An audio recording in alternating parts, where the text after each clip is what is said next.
It rained over Lake Texcoco that night, one of those heavy late June storms when the air crackles with electricity before summer's arrival. Lightning carved sharp lines across the wet rooftops of Tenochtitlan, and every rumble of thunder sounded like a dark omen.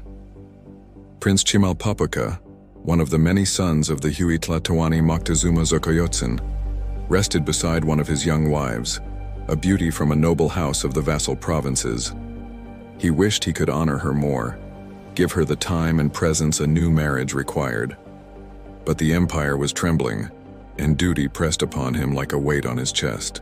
Ever since Moctezuma had become the prisoners of the foreigners, and since, in the eyes of the people, he had weakened, the lords were already debating his succession.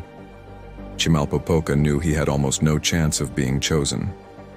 The shadow of his father's supposed betrayal hung over their entire lineage, so only one path remained to cleanse his name, to fight, to prove his blood was not the blood of a weak man. For a time, the Aztecs had believed these strangers descended from the heavens, messengers of the gods themselves. But their sacrileges, their violence at the heart of the Templo Mayor, their hunger for gold, their insults to Huitzilopochtli, had shattered all illusion. They were neither gods nor envoys, just impious men from distant lands. The Spaniards were besieged in the palace of Axayacatl. Their water supply was dwindling. The priests were already preparing for their capture, ready to offer them to the gods in payment for their crimes. Then a messenger burst in through the rain. They were fleeing, cowards. Chimalpopoca didn't hesitate. He woke his personal guard, threw on his war cloak, seized his macahuitl, and set off after the fugitives along the causeway of Tlacopan. The fight was violent and chaotic, illuminated only by flashes of lightning reflected in the puddles. Spaniards slipped into the lake, swallowed by the dark waters, dragged down by the gold they would not abandon even to save their lives. Then Chimalpopoca was struck. A brutal, slicing blow, a burning pain in his side. He staggered, he fell, and he knew he was dying. He thought of his father, of his honor, washed clean by blood and rain. His final thought was a silent prayer for his soul to reach Tonatiuhichan, the fields of the sun, among the fallen warriors. He closed his eyes and opened them again. He sat up abruptly, gasping. Around him, a space both familiar and strange, like Tenochtitlan, but distorted, unreal, mixed with visions he could not understand. A torrent of knowledge poured into his mind. Words he had never heard: physics, geometry, philosophy, universal history. Terrible truths.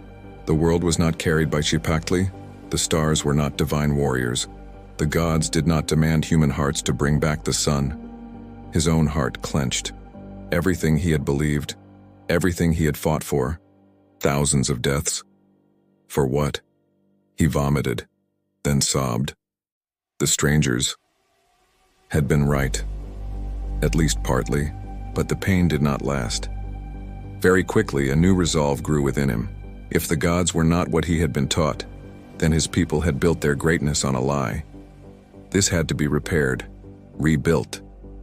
The Aztecs must rise higher than they ever had before. A strange certainty emerged in him. A new world awaited him. In this world he was a stranger, but a stranger armed with knowledge, memory, and renewed vitality. A marriage awaited him as well, only days away. The information surfaced from a hidden corner of his mind.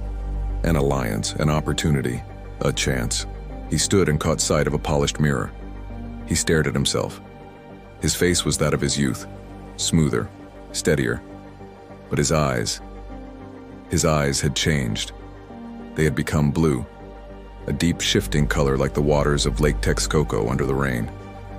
He smiled, a calm, determined smile, and he swore to restore the name and honor of the House of Moctezuma. Under the rain of that tragic night, a prince died. Under a new light, a king awakened. If you want to walk at his side, follow his path, and witness what becomes of Moctezuma's heir in this foreign world. Subscribe, like, comment your thoughts, and share this story so it spreads as far as the wind over Lake Texcoco. This is only the beginning.